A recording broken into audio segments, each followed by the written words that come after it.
Hello and welcome to the Warp Shelf. I'm Frank Duran. I'm Sean Vasquez. And today we're talking Spider-Man. Spider-Man. Spider-Man. Get me pictures of Spider-Man. Guys, we are talking Spider-Man 1, 2, and 3. No subtitles. No fucking abbreviations. No, just Spider-Man. no 1, unnecessary emphasis on one word. We just want to fucking run into the ground. Nope. We are just going for Sam Raimi's Spider-Man trilogy. Yes. Because, guys, it's Thanksgiving this week, and the only Thanksgiving movie I can fucking think of is Spider-Man. Like, please, guys, comment down below. There is a bit that takes place during Thanksgiving. That's something. That's something. I'm gonna take it and we're gonna run with it. We're basically so happy Thanksgiving, guys. We are thankful for you listening in right here. But really, we're thankful for Spider-Man. So we want to talk about Spider-Man here today. Now, Sam Raimi's Spider-Man is one of the first great like superhero movies. Like, it's definitely a superhero movie milestone. Yeah, it's definitely a milestone. It definitely like is that step towards what we kind of know as today. Like it's definitely not the Marvel formula, but this is definitely what this trilogy is, what a lot of superhero is based upon. You could say that like the first major stepping stone was Superman 78. Of course. Way back when. And then you have other entries like the Tim Burton Batman films. And then we sort of like go downhill with like the Schumacher films. But then like you have something like the first Blade film, which literally helped Marvel get out of bankruptcy. Yeah, you're like, so it is funny to think about that like something as simple as like the first Blade movie also sort of leads to this all. And then because of that hitting well, we eventually got X-Men in 2000. So after pretty much Blade is when they started to greenlight a lot of stuff. Yeah, so we started being to get like, oh, it's money.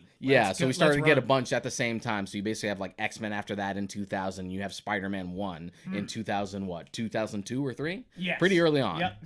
Yeah, Spider-Man 1 is 2002 because of course the infamous, literally the trailer plays and he's hanging on the two towers. Yeah, and I remember that as a kid. I rember that trailer too. Yeah, like, and it's one of those things that like. Did you freak out as a kid? Yeah, I mean, yes. Like, it's well, it's one of those things where it's a good teaser trailer because it just looks like it's a bank robbery or something.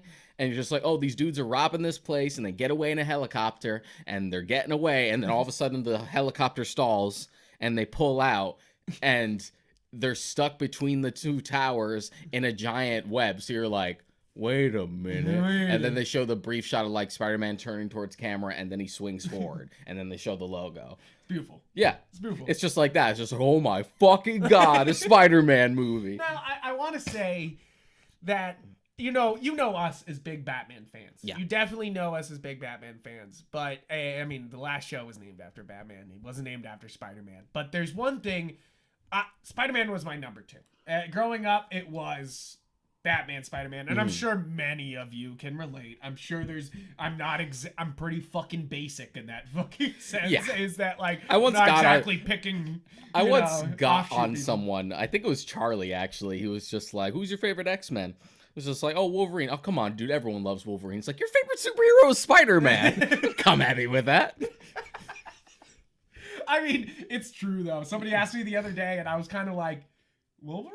Like, like I was like, like that's who I always liked. Yeah, I mean, like, sorry, he's cool. But I mean, of course, because the movie was Iceman, I was always like, oh, he's cool. And then, of course, in the books, he's even better. Iceman. But really, Spider-Man was my real gateway into comics, because like I knew Batman through shows, like through shows and the movies and the toys, and he was everywhere, like Spider-Man literally led me to comics. Like I owned, and I probably still own it somewhere. No, it's not. The Tom DeFalco like encyclopedia thing. Huge. Yeah. Yes, I had the Tom DeFalco. I read that as a kid. Spider-Man. I don't seem to have it. They did one for X-Men too. I don't know if DeFalco wrote it, but they did something similar, like the exact same thing. I fucking read that. Those were great as a kid to get you into comics. They would like catch you up on the lore. Like there you go. Where events happened in the comics, so you could look it up and find it. That was the number one thing for me, is that not only did it like tell you the stories of all the Spider-Man characters, it was like, here's where this is happening, here's where this is happening, and you're like,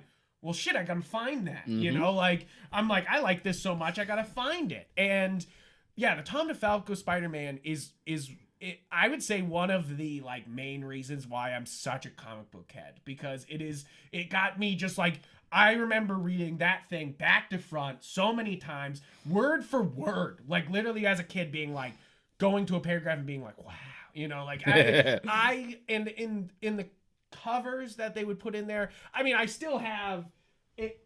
I love those type of books. I still have my Sharks DK book. It's like that. These type of books where they just presented a bunch of kids a shit ton of information about things. That's the fucking shit, my friends. Like that's a good kids book, you know. Like that's how you drag them in to be fucking nerds. And really, the Tom DeFalco made me a Spider-Man expert. I can't remember what it was called. If it was like encyclopedia or like essential or something like that. Character guide or something like that. I'm so sorry, guys. I mean, we're dumb and old. But like, please, if you know the name, comment down below, and we'll be like, oh, thank you, I love you. And really, that book got me so deep into comics, and especially Spider-Man, where all of a sudden I was like a 10-year-old with 50 years of fucking Spider-Man knowledge that I was an expert about, you know, like already.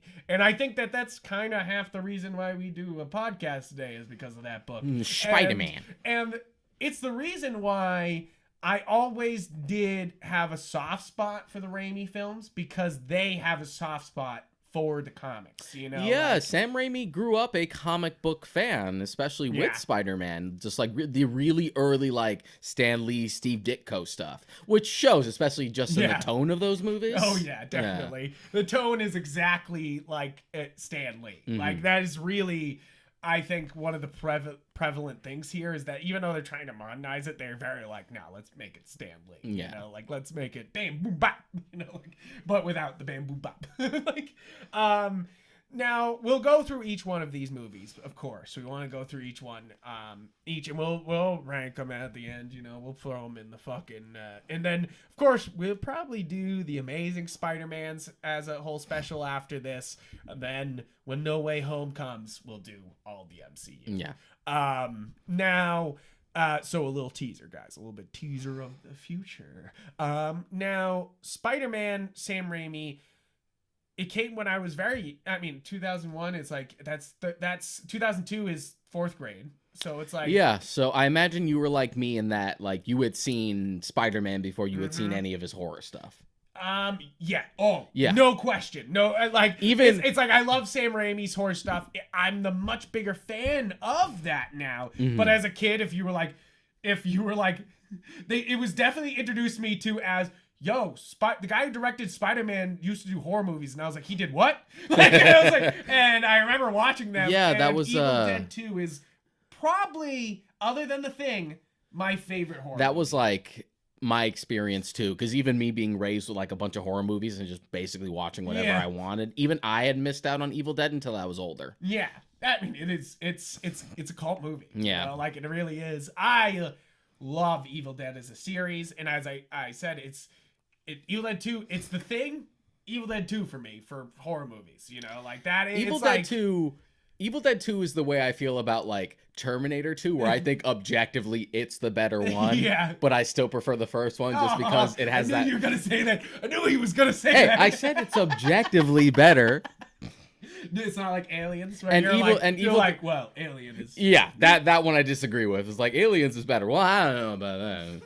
It's just one of those things where, like, if it leans more towards horror than anything else, I'm gonna prefer it. Gonna be like, hey, the term T1 is basically a slasher film with a robot. Yeah. And Alien 1 is more horror-y. And that's the thing about The Evil Dead. I love the comedy in Evil Dead 2. That movie's fucking hilarious. But Evil Dead 1 plays it a lot more straight, and that's why I kind of lean towards it more.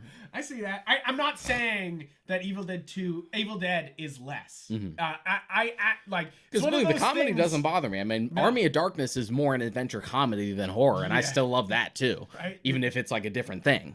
Yeah, exactly. And of course the remake is a lot of fun too. You know, it's like that franchise has not missed yet. All the movies are good, and even Ash vs. Evil Dead, the show was good. Yes, so it's kind of one of those things that you're like, okay. Don't miss. Don't miss. Please don't miss, because I know they're making more Evil Deads, and you're like, please, okay. Don't push your luck. I like this spotless record we got. It's definitely one of those things that I like that Sam Raimi is being brought back into the superhero fold. Yeah. Because, like we just said at the beginning, this man literally set cliches for the genre. You know, like that we can literally see in every Spider-Man movie. Of course, the girl going off the building, they do exactly the same shots as Raimi, almost every time. You know, like, and a lot of the Spider-Man movies and a lot of current movies really love Sam Raimi's style of using a Steadicam operator or a drone or something else or a jib to do a long tracking shot up to something. Yeah. It's very much him. And he pretty much started that type of like jaggedy, like sort of like towards something like that. You have elements of that with like even as far back as the first Evil Dead with just like the evil camera that like as it whips towards them, whips towards like through the woods, like swaying back and forth. But for Spider-Man 2 specifically, they had built what they had called a spider cam, which was like a giant jib on wires between buildings to get like shots of the city that way. That's crazy. Yeah, you're just like, you're nuts, dude. But it shows the craft. And I gotta say it's like a lot of people talk shit on Raimi's trilogy here, and we're gonna talk a little shit. To be fair, we went through our phase in college. We were just like, the Raimi films ain't all that. We really did. We really did, and I don't really blame ourselves, because really, like, Raimi leans into the cheese here, and leans into Stan Lee's like cheese, and if you're not down for the cheese, this isn't, or like, cheese is the wrong way to say it. But it's cheesy. But but it is like, it's more. If you like, it's definitely a far cry from like what you would have been reading Spider-Man. When those first movies came out, because you would have been stuck in like the 90s and early 2000s, just like, I want my cool fucking like Todd McFarlane Spider-Man shit in this. And I'm like, but this is all like the 50s shit. This is all the 50s. So, but like, as I've grown older, and of course have a lot of respect for Stan Lee, it's like, I see now like what they were trying to do. Yeah, it echoes the same sort of like triumph and like resonance that the first like Richard Donner Superman film did. There's a lot of like love towards that for someone sort of using that as a blueprint for the first Spider-Man film. Yeah, absolutely. Now I do think that it's one of those things that Spider-Man trilogy here, the Sam Raimi trilogy, is also a great tiny ecosystem for kind of the whole superhero genre, usually, because of course you have the origin movie. Yep. You have the big bombastic sequel. And then you have that's a little more polished, a little more dark. And then you have the very messy third one. Yep. And that is one of those things that has gone on forever. It's kind of a superhero genre curse. It really is. Very few trilogies come out of it. I don't think any of the Marvel movies will come out of it, because of course we have the Iron Man trilogy, where is completely opposite, where you only have the good one at the front, and then the other two suck. The only exception is like the Cap trilogy, but that also has the caveat of just like, I like the first Avenger, but it's got problems. Yes. So it was never like great to begin with, and then 2 and 3 fucking knock it out of the park. Yes. So even that's not perfect. Yeah, that's not. Yeah, that's not. You know, like it's hard to get a perfect trilogy, but it's funny how here's hoping for James Gunn. Yeah, that's the thing. Yeah. That's what I'm saying here is be wary of Guardians of the Galaxy 3 and be wary of No Way Home. Because they will, it's like I think all superhero like franchises can run into Spider-Man 3 territory. And sometimes it happens earlier because, of course, there's the Amazing Spider-Man 2, which is just a very... It's almost a messier Spider-Man 3, you know? Like, somehow it makes Spider-Man 3 look patient. and you're like... It makes Spider-Man 3 look restrained. Yeah, and you're like, what? Huh?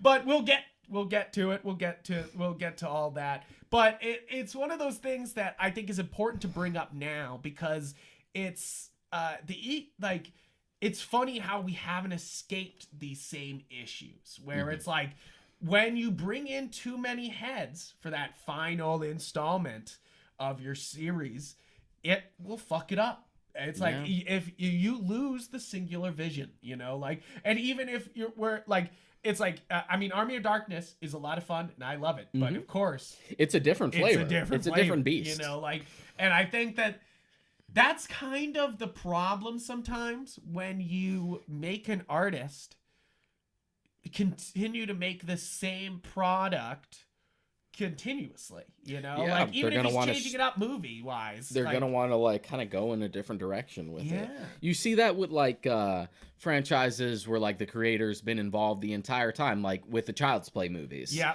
Like Don Mancini has been at the forefront of those movies since the first one. Yeah. He wrote the first movie, didn't direct it, but then has written every subsequent movie and ended up directing the last 3. It's like one of those things that like they will want to change it up, and I don't fucking blame them. You know, like this is one of those things that like you as an artist, you kind of it's like it's one of those things that you gotta be challenged a little bit, and I think that Nolan took it in the right direction with the Batman series. He was like, I'm gonna go different but big, you know, for Dark Knight Rises. I feel like that's like one of like the minor exceptions. I know people to this day still have a lot of beef with the Dark Knight Rises. I still like the Dark Knight Rises. Yeah, I do too. I've still seen it like recently. It's still very good. No, I think yes, of course, there's some weirdness at the end with Catwoman and him retiring and all that, but that's kind of Nolan's thing. There is what he's trying to say, you know, like. But it's also, you know, like it's weird what Nolan's trying to say with his Batman trilogy in the first place, you know, like it's just one of those things where like it's weird, but this was sort of the conceit from the jump. Yeah, right. Yeah, exactly. So it's like, you know, like, and I'm not saying Dark Knight is the perfect and trilogy, plus let's be honest, there is a big section of like those movies audiences that only really give a fuck about the Dark Knight. Yeah, there are plenty of people who just like who really love the Dark Knight but couldn't care less about Begins or Rises. Yeah, like that's a thing. No, that's the thing. I've heard so many people being like, I didn't know about Batman Begins, and you're like, what? You're like, what, bruh? Like, what'd you say to my face, bruh? Like, no, I'm just kidding. But I will fight you if you say that shit to me to my face. But it's one of those things that I think that this is a modern problem where too many heads, too many studios get involved. And I'm not saying No Way Home's got an issue or that those trailers aren't epic. Those trailers are epic. But at the same time, we've seen the pattern of just like every time you guys try to throw a lot of shit in here, the fucking pot gets a little too full. Yeah. I hope they can take a breezy attitude to No Way Home and it just feels epic and big. We had talked about this earlier, like outside of recording, but like they at least had the advantage of like a lot of villains. But to be fair, they're already established in the other movies, so at least they don't have to put the work in for that. So that won't bog it down. but we'll see. It's one of those things that I have high hopes for No Way Home.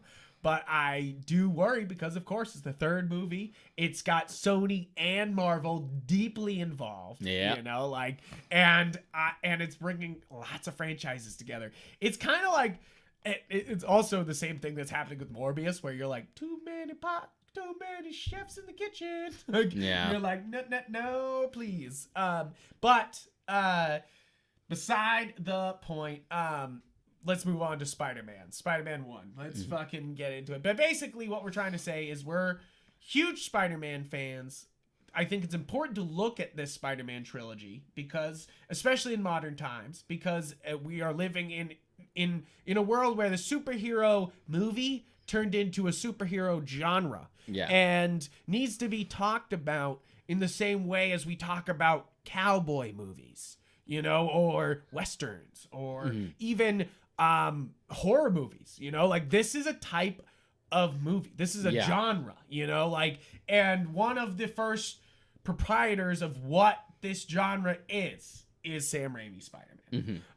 Now, as a kid, I was head over heels for this first one. This is, and I still am. I still am. This is still, if I'm talking about the Sam Raimi Spider-Mans, I'm talking about this one. And I know that might not be everybody. I know everyone loves Spider-Man 2, and we'll get to it. We'll talk about it. Don't worry. But I love this shit. It's so damn good. It's so fucking pure. It is. I say that. I don't use that phrase lightly because I think many movies can't reach that like pureness of just like an artist making an interpretation of something and it just feels right and it's just coming out.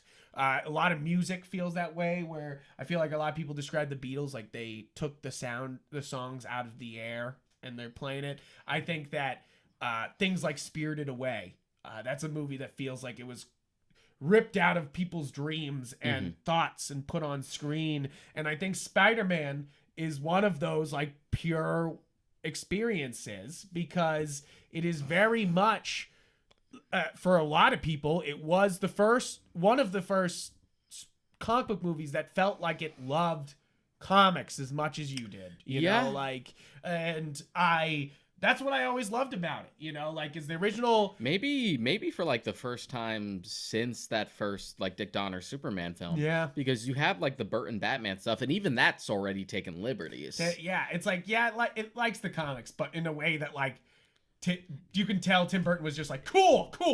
Yeah, in a way that's like broad enough to be like, oh, that's cool, but I'm gonna add my shit. Yeah, which you're like, okay, cool. Sure. You can sure do whatever you want, but it's like, there's definitely a reverence here. Yeah. There's a lot of love.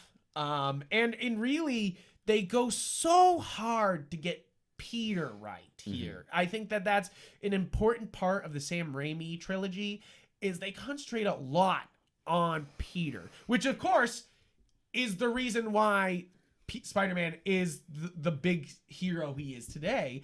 Is he's not just Spider-Man, he's Peter Parker Spider-Man. Yeah, you know, like his double identity is first off a classic in comics, but one of those things that is a constant issue and like and really has stayed, and really like the balance of Peter Parker and Spider-Man's life has always been a story point, and I think that that's it's important to really go hard on the Peter Parker. Yeah, you know, like and I'm not saying that the MCU is really bad at that, but I'm kind of saying it. I'm not saying that they're bad at making Spider-Man. I'm just not fully convinced about the Peter Parker part. Yeah, you know? like the thing that like appeals to me at like its most simplest premise with Spider-Man as a character is that it's a kid or young adult with the weight of his world on his shoulders. Yes. And has to like battle through that by himself. And to be fair, I think a lot of people will be like, well, Peter Parker doesn't grow up with you, you know, like that's not, and you're like, no, Peter Parker did grow up with me. That's the crazy part about reading fucking comics, you fucking, no, I'm sorry, I'm not talking to anybody. I'm just saying he's talking to a straw man right now. He's really angry at that straw man. Nothing, but really, it's like Peter, I first fell in love with him because he was a high school student that, like, you know, seemed to have all these troubles and was Spider-Man, you know, like, and that's how I was introduced to Peter. But like as I've grown older and he's grown older in the comics, it's like you have he's no longer in high school. He went to college. Yeah, He's a scientist with a paid job. He like, owned his own company. And it's one of those things that Peter does grow up with you, and that's kind of the great part about Peter Parker is he's relatable always. You know, like it's one of those, and that's what I think is also very important about Peter Parker and Spider-Man is that it's like, yes, you empathize with Batman and losing his parents. You're like, oh, that's pretty bad. But none of us understand just owning a mansion and buying a Batcave and then building Batmobiles and then and then riding around at night just kicking the shit out of people. But we do understand the pressures of trying to get the girl, balance work life, impress your parents, you know, like do well at school. Like we get that, you know, like that's a very common, and that's the thing about Peter is he's got a bunch of problems, and that's the fun of it, you know, like he's got all the problems in the fucking world, like especially distilled down to like the early stuff where he is in high school, just like I have to save these people from a burning building or something, but then I also got to fucking make it to class. Yeah, right. At the same time, I got problems just like you. Just like you. Which was always like the Marvel approach to most of their heroes. Yes. Just like they have the same problems we do. No, I think that's a big distinction between Marvel and DC is that Marvel a lot of the times is trying to make somebody like you, and DC is more trying to make the legends, the heroes, the myths, like characters, myths. Like characters you relate to versus characters you like look up to. And I'm not saying there's of course tons of DC heroes that you connect with and understand and like really get. I mean, like Blue Beetle's a great comparison of that, and like so many other great heroes that you really get on the side of. But it is like a slight difference in philosophy between those universes and handling of heroes, you know, like definitely, because that's what happens a lot with Marvel heroes and bad guys is that they all make bad decisions to be that like bad thing. It's like a lot of DC villains will just be pure evil, or they'll like build up to something, or they turned evil. It's like they're insane. Yeah, or they're insane, mentally unstable. But a lot of Marvel villains, and especially Spider-Man villains, are either victims of hubris, victims of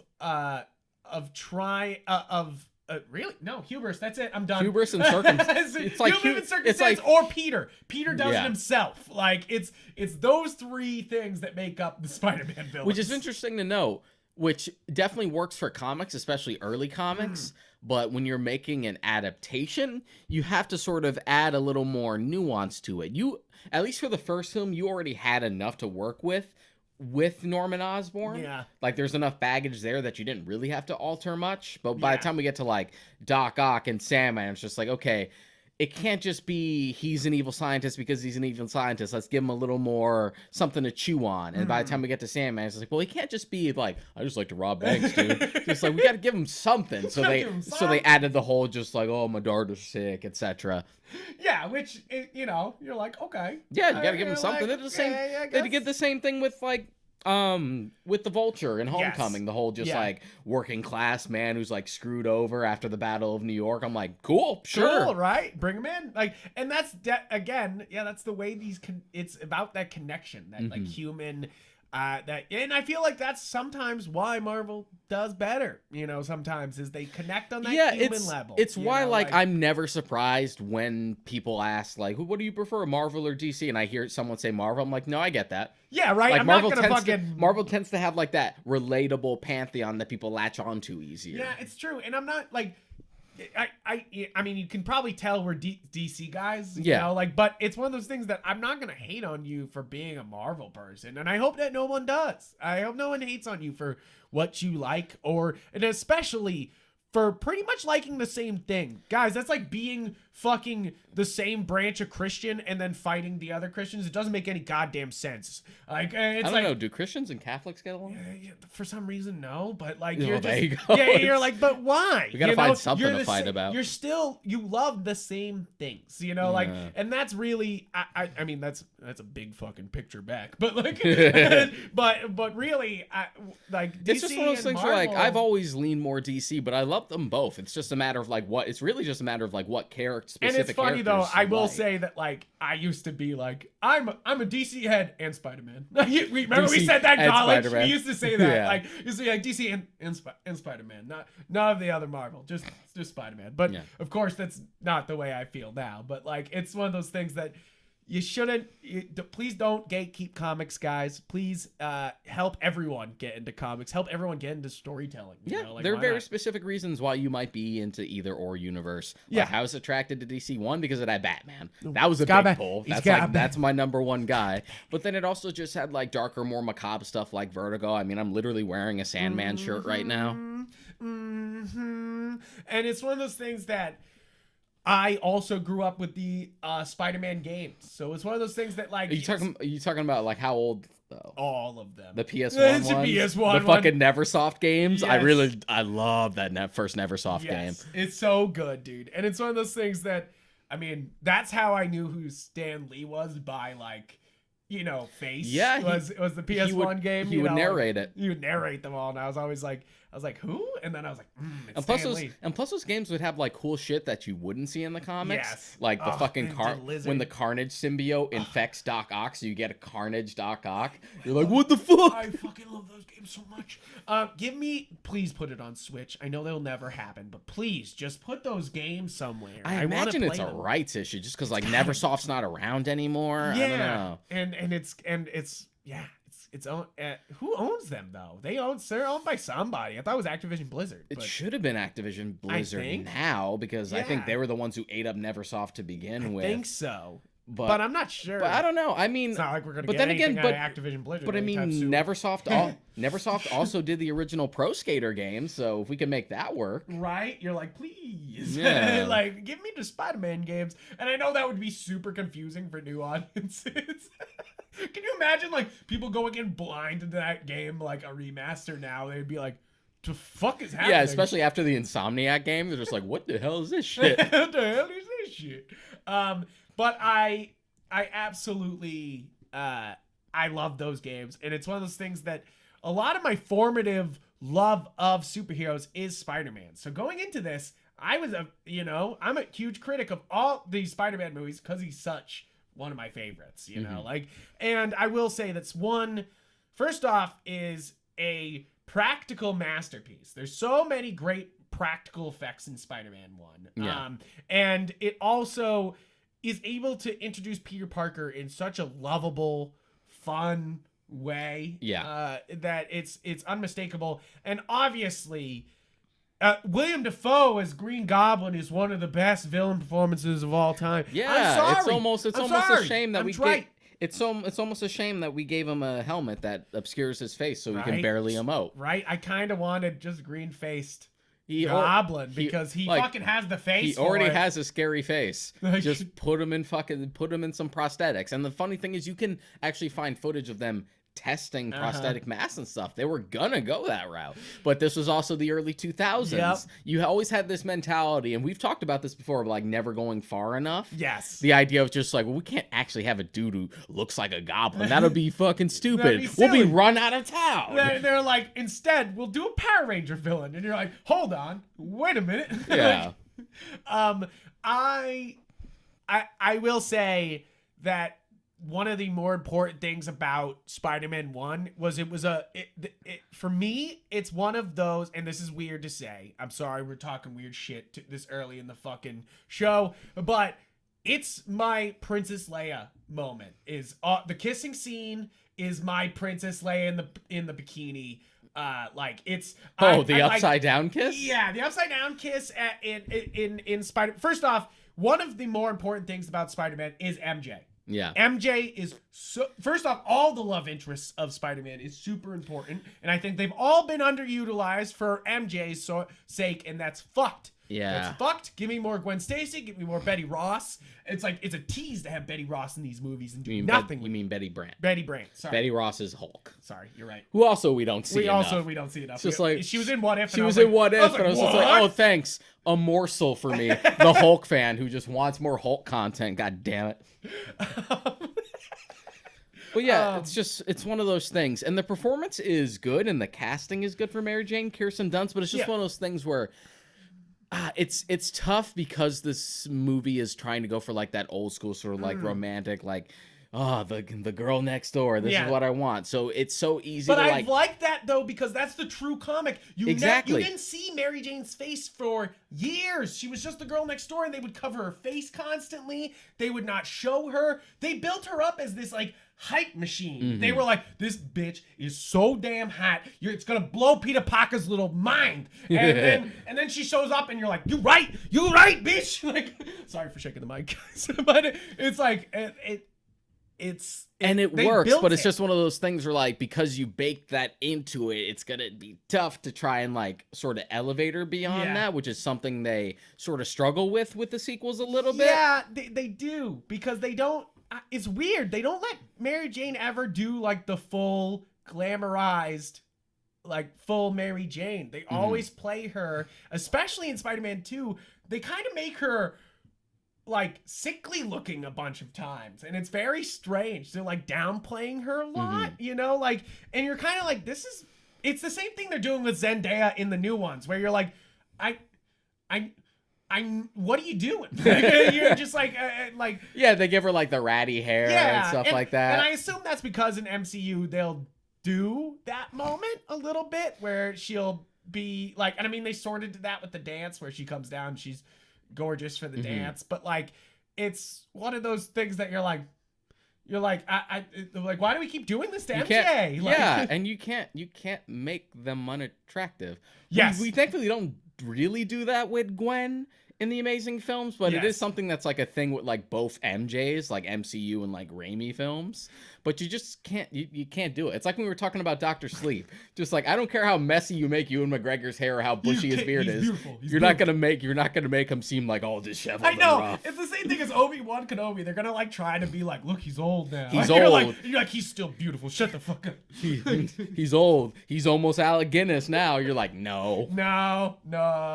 Like, first off, yeah, like, let's keep this up until he's Alec Guinness age too. Let's fucking just bring him back. No, I'm just kidding. It's rough living on Tatooine. Yeah, it's rough living on Tatooine. I think that what I'm trying to say is that like I used to, I mean, back when it was a DVD player, you just play back those fucking scenes, Leia in the bikini and fucking and the kiss in the water. It was like a weird sexual awakening for me. Weird to say, but like it really was. It's not weird at all. I had a whole conversation about this the other day. Really? About like why that upside down kiss fucking works. And like why it's so iconic. There's very subtle, like little sensual stuff in that first Spider-Man film. Like the idea that like it's Sam Raimi's most sexual movie. Yeah. It's like very like ooh. Like they kind of treat Peter getting bitten as sort of like a metaphor for puberty. Yeah. Because he suddenly becomes strong. The idea that like he's ripped, he has to take off the glasses, he's like, what? Yeah, the idea that like after he finally talks to Mary Jane, where he like catches the stuff in the tray, he goes back to his seat to go and eat, and there's like webbing there's like webbing stuck to the tray, almost like he released a little bit after finally talking to a girl. Like it's there. Like it is there. And then the idea that like you get to the upside down kiss and it's raining and her dress is skin tight, and the idea that's just like, okay, so now we're talking about like moisture and stuff like this. And the way she rolls down the fucking mask, you're like, shit. Yeah. And even like the way they kiss, like it's like, oh, it's very like sensual, but not leaning into like too much of a trashy thing. Yeah. Like it's titillating. It's legitimately it's a thing. It was definitely way too much for my fourth grade brain. I was definitely like, I was just like, wait a minute. But because my like at the time I was definitely like, I was definitely into girls, but I was definitely like Kari from Kingdom Hearts. She's hot. Kyrie. I was like, she's hot. Like, and then to be like MJ, I was like, my brain. Like, I was like, and I'm sure for a lot of other kids who like hadn't had that awakening yet, I'm sure it was more like a, aw, yeah, that's very sweet. But like, yeah, that's a whole ass discussion. That scene, it's super fucking well done. It's really well done. That shit's got layers. It does. The shit you notice when you watch movies again as an adult, you're like, huh? Yeah, and there's some weird like dad things going on with William Dafoe's like Norman Osborn too. Like there's a lot that's actually being said and done in this movie that's a little bit more than layer deep. And that's what I enjoy so much about this, is that first off, this was one of those movies I had on DVD real early. I had some Scooby-Doo episodes, the first couple episodes of Yu-Gi-Oh, and I had the Spider-Man movie. Back when I was a kid, I didn't have Spider-Man 1 on. I still had Spider-Man 1 on VHS. Yeah. We hadn't made the jump to DVD yet. I had it on DVD, and I remember watching, I was saying earlier to you, the Nickelback Hero Save Us. Yeah. On the DVD, I remember being like, music video with Nickelback, and I was like, sick. I can watch music videos on this DVD. I don't think that song's even credited as like a Nickelback song. No, it's just Chad Kroeger. Chad Kroeger and Josie something. I forget what his name is, but first off, I'm not a big Nickelback fan, but that fucking song, I did that at karaoke one time and brought down the fucking house. I'm just saying. I did the fucking voice the whole time too. My opinion of Nickelback is just like there are some songs I like from them, but I also don't like have the outright hate, and I'm not going to do it just because the internet tells me to. No, I know when the music is bad. But I also know that A Hero Will Save Us is a fucking banger, my friend. But I think part of that is like the hype for that first Spider-Man film. Yes, because it's definitely a lot of that. It's literally just all the other songs. All I think of is web swinging to that fucking song. Like there's no other there's no other thing. But I do a good Creed / Nickelback impression when I sing, and I drop it real low, and it's like that the whole time. It'd also be a pretty good Hootie and the Blowfish. Ooh, that's a good one. We ain't doing that. We could get copyright strike. But basically, but that's the thing. I'm bringing up that music video first. We gotta instantly bring up Spider-Man 1 and 2 have Danny Elfman on the fucking soundtrack, my band. And damn, is it good. I yes, Danny Elfman sometimes sounds similar, but is it good? Yes. Yeah, and he's definitely, like, I think at this point kind of long past his prime. Like, he doesn't have, like, the same chutzpah that he used to. But it's interesting to see he does have range. So, like, you compare this directly to, like, his Batman score, and they're completely different scores. Oh, yes. Very, it's like no hope. Yeah. You know, like no hope, and there's lots of hope here. Like, Batman is very, like, bombastic and sort of, like... Now like you got operatic. me thinking, what was the last Danny Elfman music? he did the score for Justice League. League, He did Woman in a Window. I forgot he did Woman in a Window, which I watched recently. Not very good. He did Justice League. Oh, he did Justice League. Yeah, and the theatrical cut. God, why did he do Doolittle? He was also one of the co-composers on Age of Ultron. Oh, what is Aliens, Clowns, and Geeks? What the fuck is that, bruh? Out of work actor stumbles across a key to the universe. What the fuck is this? Oh, his brother directed it, Richard Elfman. Okay, that explains that. Oh, did he do the music for Men in Black? Men in Black. Okay, that makes sense. He did the original. Yeah, and he did the original. That's funny. I think it's safe to say that it's like, yeah, he's not in his prime anymore. But Spider-Man was his prime. You know, like Spider-Man was exactly the time. Yeah, he was still like doing superhero movie stuff. He 130 composer things though. Yeah, he also was the composer for the Ang Lee Hulk film, which is a really weird, interesting score. Soundtrack. It's a weird. It's one that's like, maybe you should like listen to it on its own because it's an interesting one. It's an interesting one for him. Now, I absolutely love the action in this movie. I think that's one of the things that's important to bring up for Spider-Man 1 and 2. And even 3. Well, 3 has some cool set 3 pieces. has some cool 3 set has, like, pieces. other problems. Yeah, it's got other issues. And also fighting Sandman is kind of rough, you know? Like, it's just, it's hard to do on screen. But, and really, I think William Dafoe brings such a thing to the Green Goblin that makes it so menacing and big and he actually seems like he'll fucking hurt you, you know? It's like it's almost like a classically trained actor's approach to it. Yeah. It's just like, okay, I know exactly, like he knew the assignment. Yeah, he understood the assignment. Yeah, like exactly. William Dafoe often does understand the assignment. To be fair, William Dafoe's probably one of my favorite actors. The creepy voice to the laugh to like the cheesy lines, but like good in like a hammy way. To be fair, it's a great laugh because it's not the Joker laugh. No, it's not. not. You know, you immediately hear that, and it's proven in the No Way Home trailer. He laughs, and you're not immediately thinking. If you're a dumbass Joker, you're thinking Green Goblin immediately, you know? Like, don't make me make fun of you, Frank. Why? Why? Because I remember when the Rise of Skywalker trailer came out and you thought that was Mark Hamill laughing. I'm like, dude, that's Palpatine. Are you fucking high? You're right. I was like, wait a minute. Like, yeah, true. I got fucking... I was confused. But it's...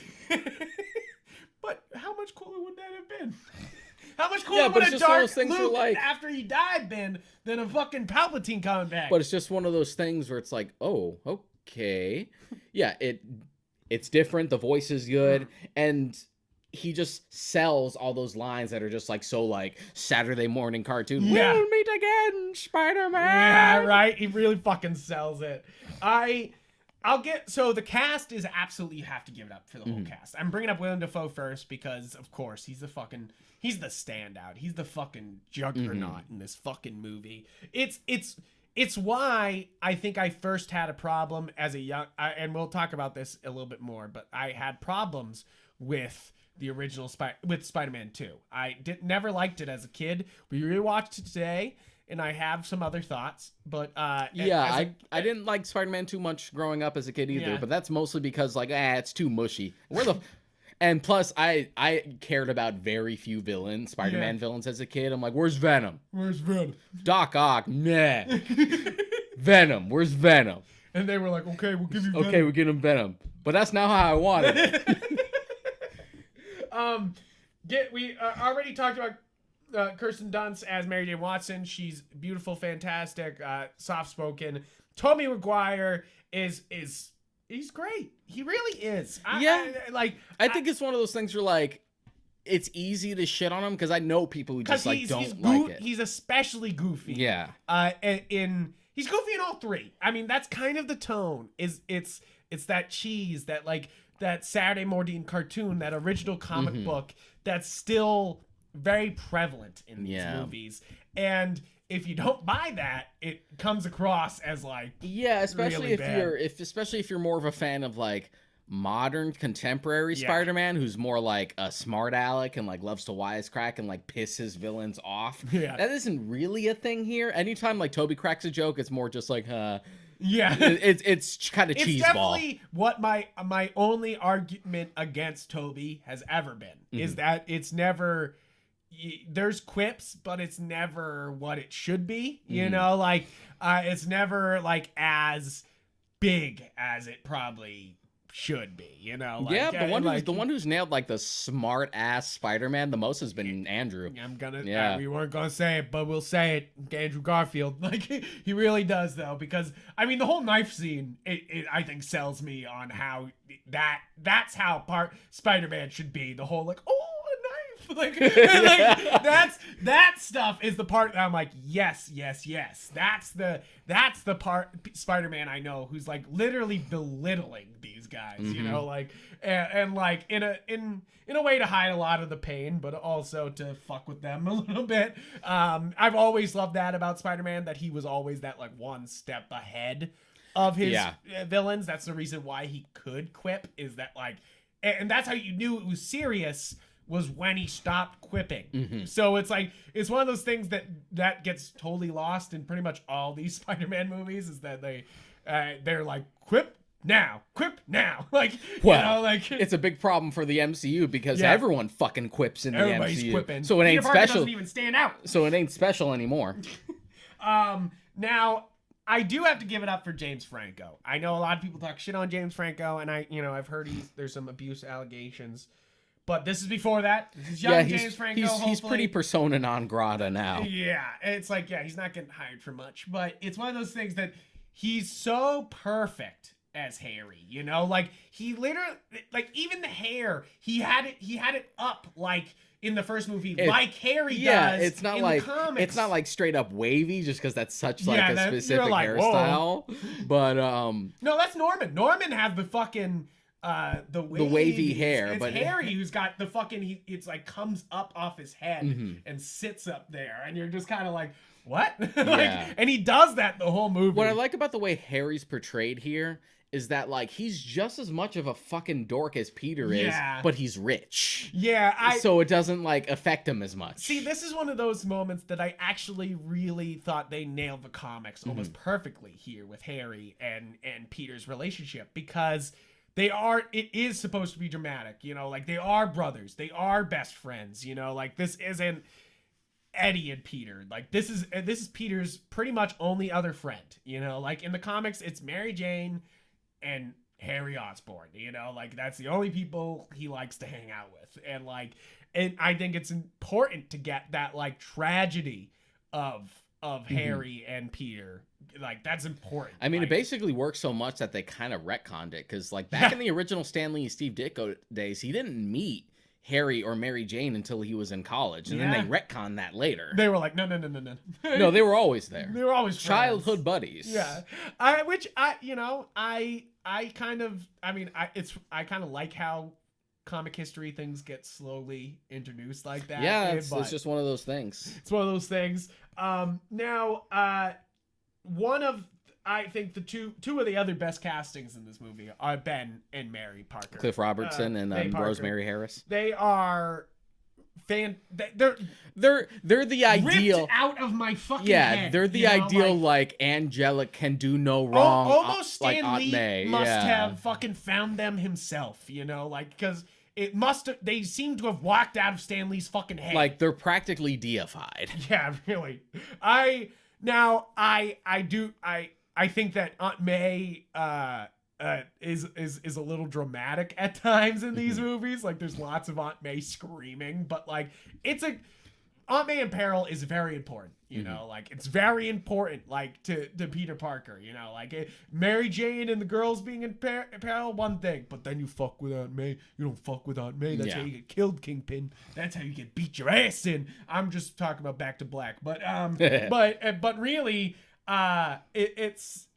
they're so good. And I mean, Ben, I know you say Martin Sheen is better. It's just I prefer Martin Sheen's version of Ben. I think Martin Sheen's fantastic. Martin Sheen's version of Ben I like more because Martin Sheen's Ben actually reminds me of like my dad, like an actual parental figure. Yeah. Not as just like I'm a perfect, wise old man who says all the right things and will be the angel on your shoulder. It's just like, no.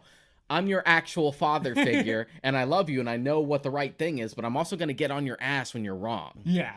And that's why he just felt like a more believable parent to me. No, I feel that. Yeah. I feel that.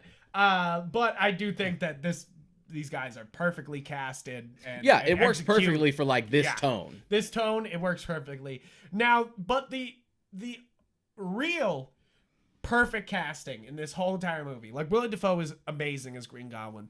But you have to give it up to my man, Joe Jameson. J.K. Simmons. Fucking one of the... Like, the man was born to play the part. The man was born to be... I remember seeing Spider-Man 1 as a kid and seeing J.K. Simmons as J. Jonah Jameson on screen for the first time. I was like... Right? Right, I remember too, and being like, "Oh my god," like that's him. That's him. He walked out of the book again and is just there, and is so him. Just I need pictures of Spider-Man. Like it is. No one does it better, and it's the reason why they brought him back for the MCU. Yeah, they just kind of gave up. Does it better. Like they toyed with it with like the Amazing Spider-Man 2 were like, okay, he's already working for the Bugle, but you don't see JJ in here. They just have like an email back and forth. You don't actually see him because we're kind of afraid to recast him. And then by the time you get to the MCU, it's like, shit, we're going to have to do Jonah Jameson eventually. What do we do? fuck it, there's nothing we can do. We're not going to be able to get someone. Right. So just whatever, just bring J.K. Simmons back. J.K. Simmons back. I think he's absolutely perfect. His voice is iconic. He sounds the way he does in the books. You know, like if there's something about this movie that gets so right, it's him. No question. That like when I'm talking pure, that J.K. Simmons as J. Jonah Jameson is so pure. It's so perfect. It's so just fucking stepped off the page. Stepped off the page. Now, some pretty funny ones that are also in the cast. I didn't even like recognize Joe Manganiello Yeah, as fucking Flash Thompson. You're like, I don't want to fight you, Flash. I wouldn't want to fight me neither. It's one of those things that you're like, Deathstroke. you're like, what are you doing here, bruh? Like, just like, you know what? If we still kept the Raimi continuity going, maybe we could. Now that he's a much bigger star, maybe we could have made him Agent Venom. Right? That'd be kind of dope. That'd be kind of dope. That'd be really dope. But the other really, I mean, of course, there's a bunch of great people in this cast. Yeah, some like Sam Raimi alumni, like his brother Ted. You got the Bruce Campbell cameo. Yeah, Bruce Campbell is essential. I love that they're bringing him back for I think they said No Way Home and Multiverse of Madness. I'm not sure if that'd be awesome. That'd be awesome, but I know for sure he's in Multiverse of Madness. And I didn't even realize till today when we were watching Spider-Man 2 that Elizabeth Banks is Betsy Brandt. Yeah. I don't know why that never crossed my mind. She had like her career barely even started. Right? Yeah, she didn't start to like really blow up until like the late 2000s, maybe. Yeah. I would say. So I really just love this movie. It's full of a lot of love, a lot of great action. It's iconic. Yeah. It really stands on its own. Yeah, I cut the effects on all three of these movies some slack just because of age. But it's one of those things where, like, I don't think they started to nail the weight of Spider-Man until you got to about, like, 3, maybe. Yeah. Because like, there's a few moments where he has rubbery legs. Yeah. Stretches too far. It's especially there in the first film where, like, he feels really weightless a lot of times. And definitely figuring it out, you know? Like, but I really just... There's something about, like, the newspapers hitting the street. There's something about so much about this movie that just feels right, is done right. It's why I think I have problems with the other two movies, is that, like, this one hits such a great stride. And these 3 movies also really love their cameos. Oh, yeah. Beyond just the Bruce Campbell stuff. Beyond that. Like, you have fucking, like, Jim Norton in the first one. He's the guy who goes, he stinks and I don't like him in the montage. And Lucy Lawless is in the first Spider-Man. Yeah, right. You're like, what? She's the woman with the cigarette who goes, guy with 8 hands, sounds hot. That's Lucy Lawless. It's fucking funny. But then you have stuff like Joey Diaz in the second one. Right? It's just like, he comes out of nowhere. Donnell Rawlings. Yeah, you're like, okay. It's like, hey, all right. Alrighty. And of course, you were pointing him out to me, Lamar.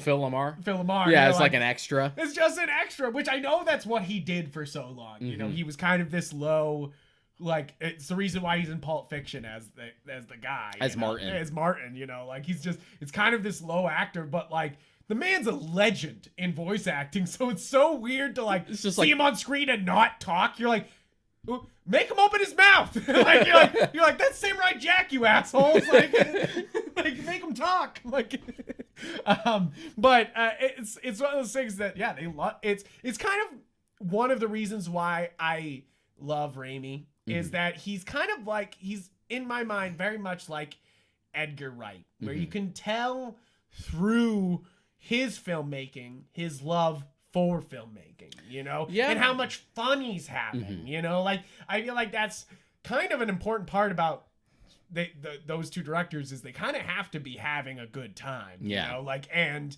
if they're not, it's gonna fucking show. And then and then they just won't do things for a while if they don't, you know, like that's more Sam Raimi than Edgar Wright, but like, because I think there's a long while after Spider-Man 3 that Sam Raimi, they just weren't, they were giving him things, but it wasn't as no. It was 2007 to 2009 for Drag Me to Hell, and then Oz the Great and Powerful. Oh gosh, oof, that's a rough one. Yeah, that's a rough one. 2013. Then he like directed the pilot for Ash vs. Evil Dead and was like a producer on that. Mm-hmm. And still hasn't, except for Multiverse of Madness, been only doing TV since. Yeah, you know, like and short films, and it's one of those things that.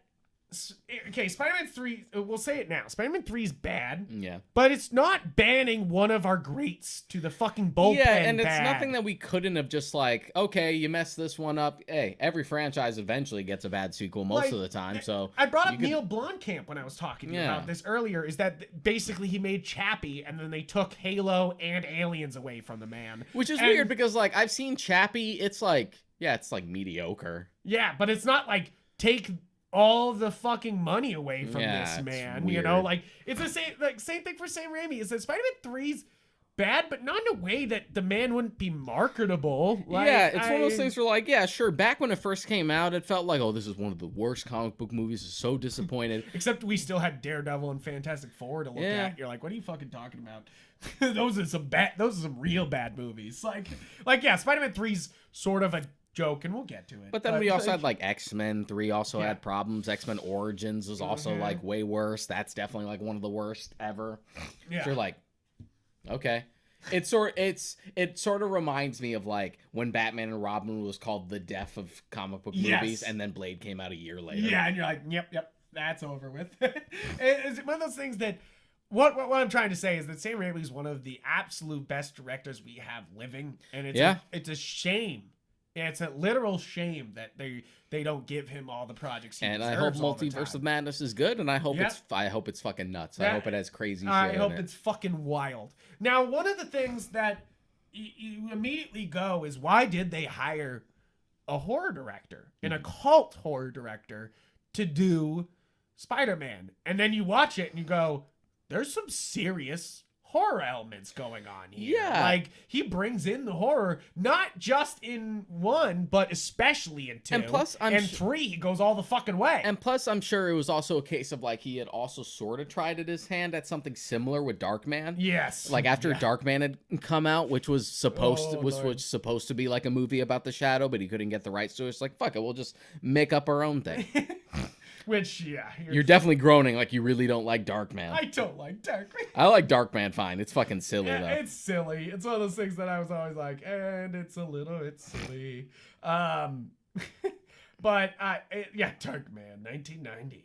I didn't like Darkman. But it's one of those things that I think that there's some bad movies for Sam Raimi, but that does not mean he's a bad director. Like, this man just needs to keep doing things. Like, please make him keep working. This man's great. And especially shows in all 3 of these movies. The man's an auteur throughout. You know, like, the man, first off, invented some fucking technology, like you were saying, the fucking swing cam, the spider cam, and you're like, and basically, like, pushed the medium forward and gets no fucking, like, respect for that shit. So basically, Spider-Man 1's a great time. It's, I think, the most solid. This is the Iron Man. This is the fucking, like this is it. This is the real winner. But I know a lot of people feel differently. I know a lot of including me, including you. I feel a lot of people. So Spider-Man 2, why is it better? So Spider-Man 2 was one of those things I had like briefly touched on before that like I wasn't really into it as a kid. I liked 1 and aspects of 3 growing up. Yeah. Because it had Venom in it. Yeah. It's not the Venom I wanted, but I'll take it was still fun. I could take what I could still get. Fun, you know I guess. What I mean? It had the most action in it. Spider-Man 2 as a kid, I always found boring because it was just like, oh, this is so mushy. I always felt like it. So, no, I won't say the main reason. But then, like, I'll bring it up in a second. I'd known, like, Spider-Man 2 had such a positive reputation. Like, I remember reading Roger Ebert's review of it, like, his Siskel and Ebert episode of him, like, praising it. A lot of people love it. People talking about, like, Spider-Man 2 being one of the greatest comic book movies. I'm like, huh? Really? Yeah. And then so I sort of like revisited it. I want to say in like maybe junior, senior year of high school. I'm like, it's been a bit. I haven't seen this shit since I was like really young. So let me give it another shot. And just like going with that in mind, I'm like, let me try and find something here. And I came out of it just like, you know what? This does have a lot to it that I didn't see before. And I really dig it. And then from that point on, it's just grown on me more and more. So I'm like, yeah, I'm with you guys.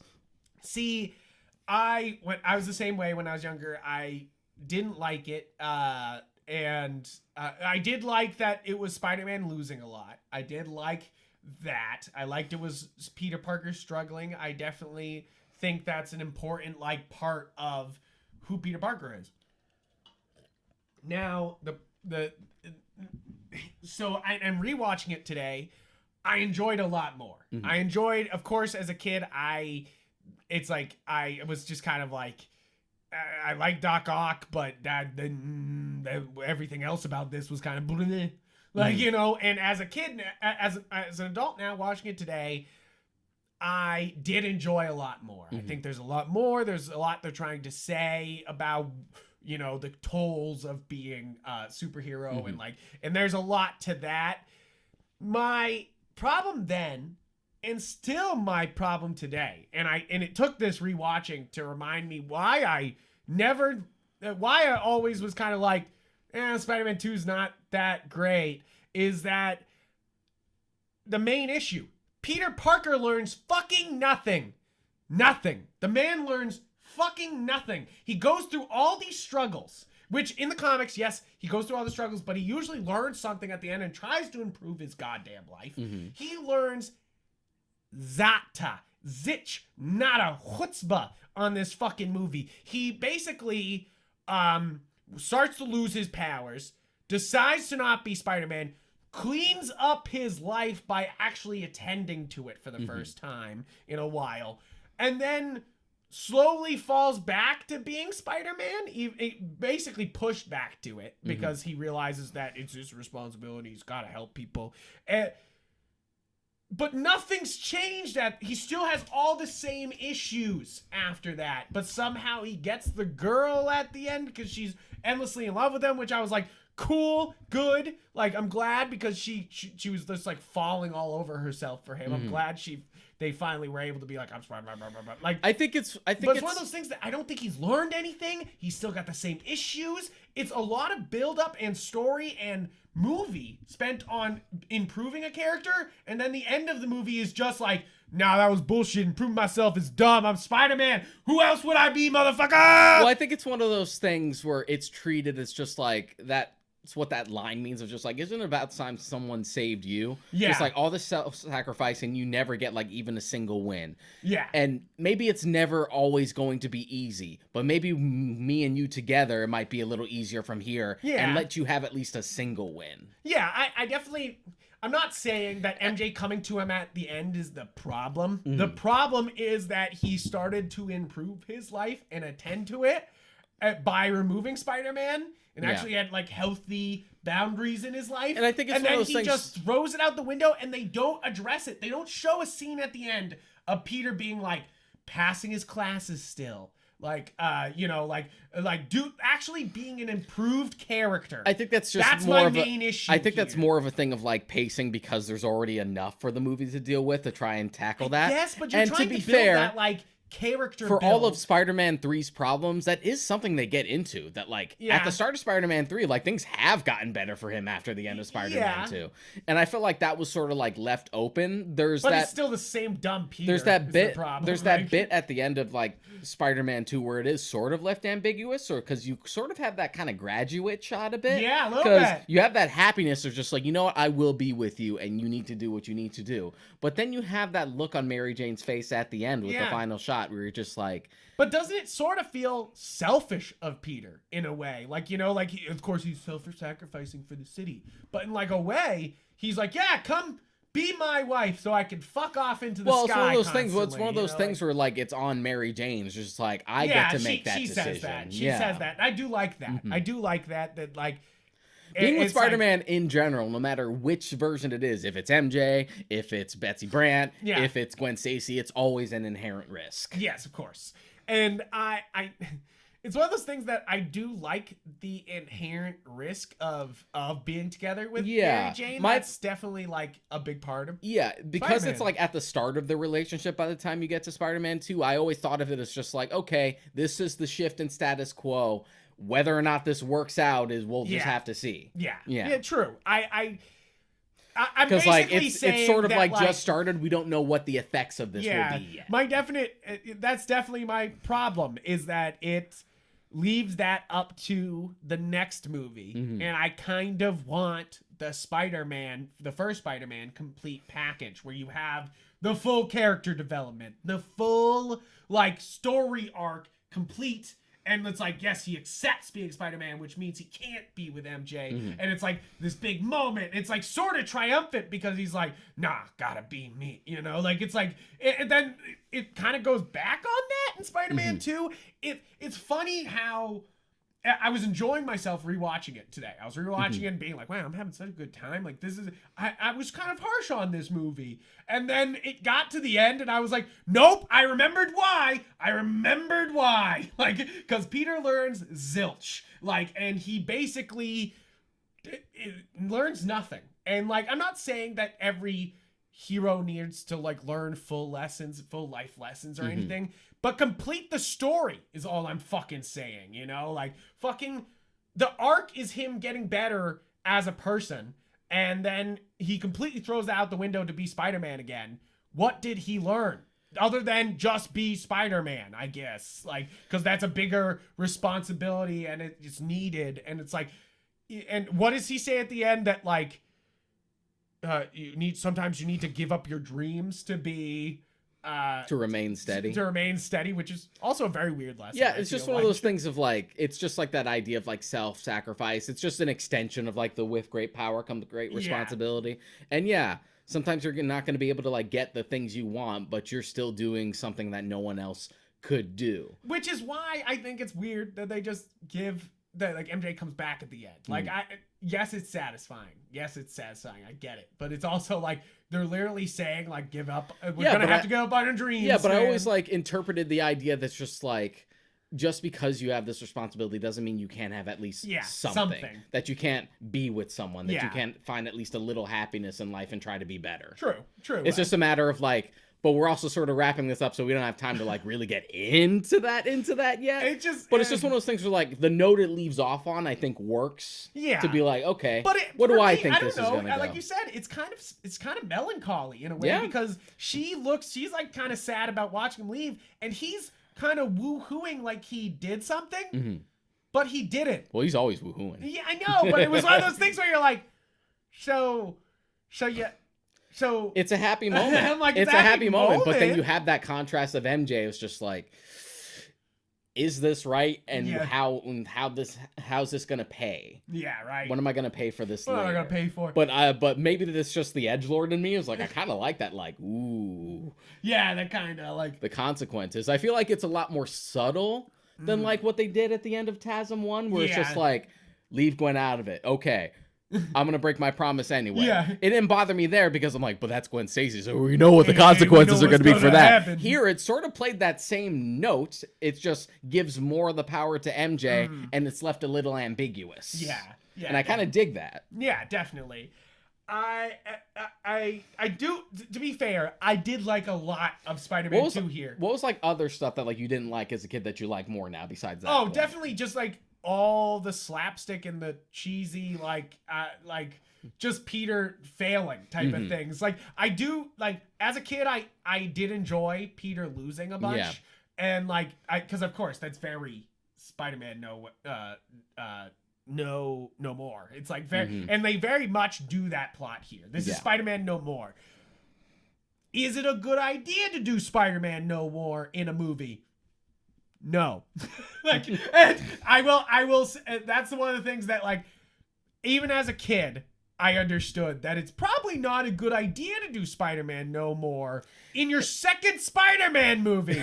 You know, like it's a thing that's supposed to happen after years of being Spider-Man, True. not 2 fucking weeks. But this was the early 2000s, Frank. You were lucky if you were even going to get a sequel. Not everything was built up to be an entire universe. I fucking know. I'm just saying. Not everything had to be planned 6 films in advance.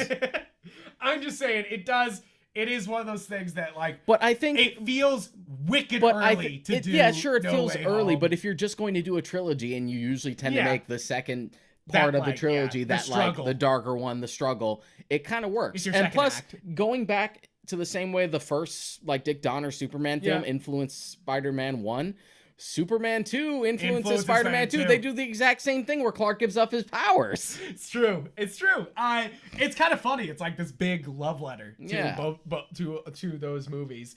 Now, I do, and as a kid, I also I don't know.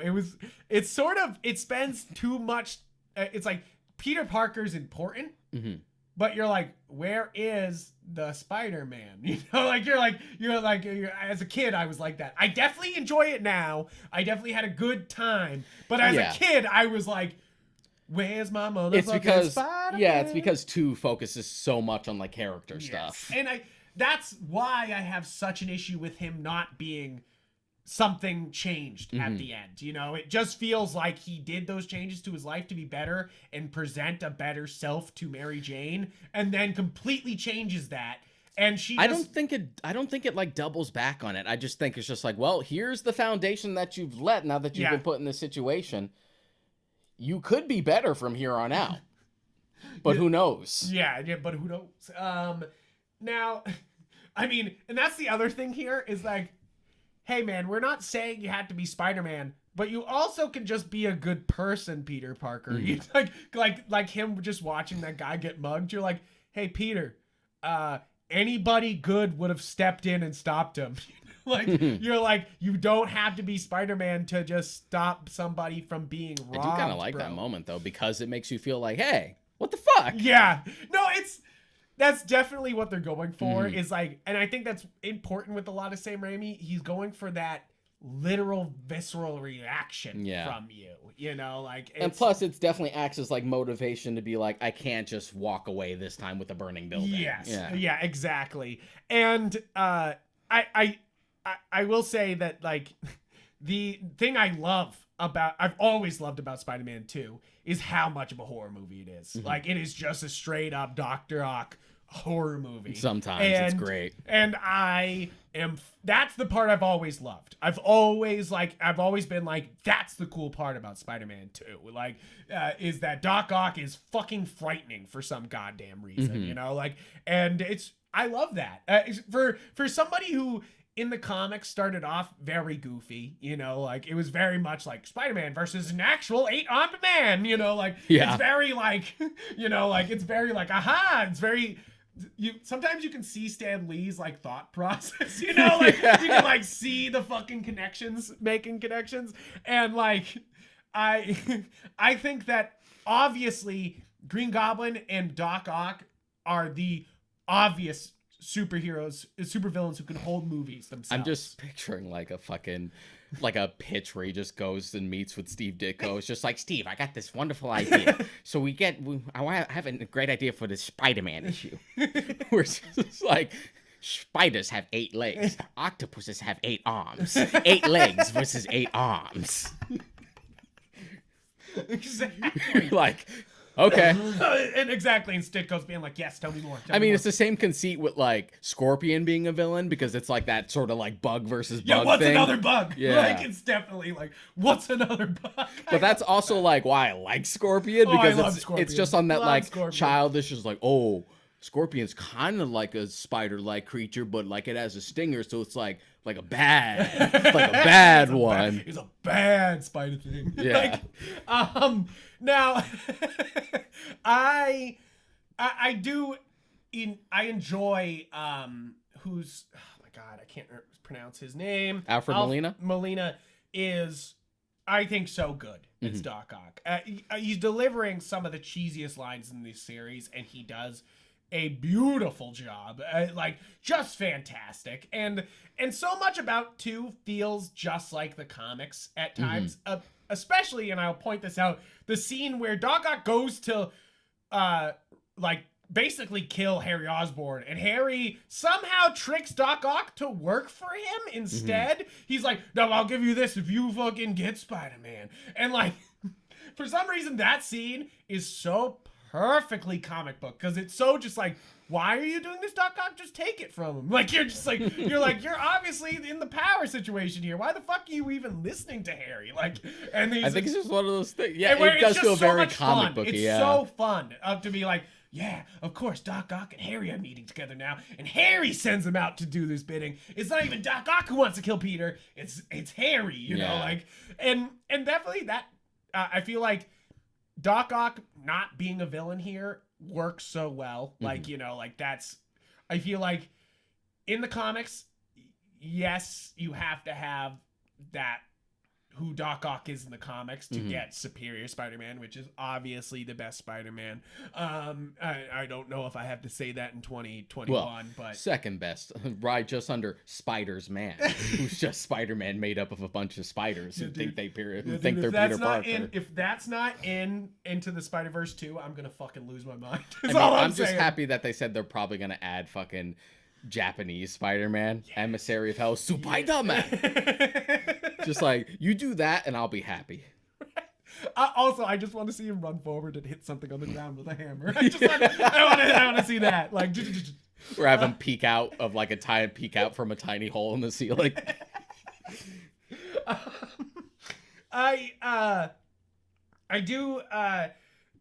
think that it's also a lot of fun that they build so much Dylan Baker as Dr. Kurt Connors here, because as I said off show, and I'll say it again for the show, is that Kurt Connors and the Lizard is some of my favorite Spider-Man. Like that, it's one of my favorite Spider-Man villains, and it's some of my favorite Spider-Man stories. It's such simple, like the man and the monster storytelling. It's so simple, and it's so like Peter could be involved. You know, like it can be Peter's fault. Like who does it? You know, like there's a lot of fun that can be had with Lizard's origins and just him as a character. And it was cool that he was there, because he's mentioned by name in the first film that like, oh, you're taking Connor's classes and you're always late. So we actually get to, so you have that, then you see him in 2 and he doesn't have his arm. So you're just like, okay. Whether or not we do Lizard, we at least have that there if we need it. And that's what I want to say is one of the things that is perpetuated till this day. Is Raimi and Marvel and Stan Lee all started that then, you know, like of dropping people that are comic characters just as side characters, you know, like, and of course the MCU Spider-Man takes that to the fucking nth degree with basically having the Prowler in there, and you're just like, what the shit? And like, and so many other like not actually that character yet, but they're there, like. And even, we already brought up The Dark Knight, but The Dark Knight does it with literally having Edward Nygma in, he's the person that gets interrogated in the cop car after the Joker shoots the people during the march. David Dasmalchian's character? Yes, he's supposed to be Edward Nygma. Are you sure? Sure. Because his name is Thomas Schiff in the movie. No, and if you move those letters around, no, I'm just kidding. No, that don't work. It don't work like that. That's definitely not it. But he's supposed to be something, or they said he was supposed to be something. I can't remember. But basically, it's one of those things that's kept going forever. It's one of those subtle ways you drop characters. All the Disney Plus shows are doing it now. It's the cool thing to be like, oh, there's somebody who's a character. They're just in the background. Don't worry. Yeah, we did that with Homecoming, not only with Prowler, but we had Scorpion in there too. So you're like, and even shows up in the post-credit scene. We haven't paid that off yet. We haven't done shit with that yet. Now. I will say that I do think that that Spider-Man 2 is very rewatchable now. It's one of those things that if you're like me and you didn't like it as a kid, you might have a different take on it now. But if you're one of those guys that was like, this was always good, this was great, sure, and you'll just continue to be validated, really.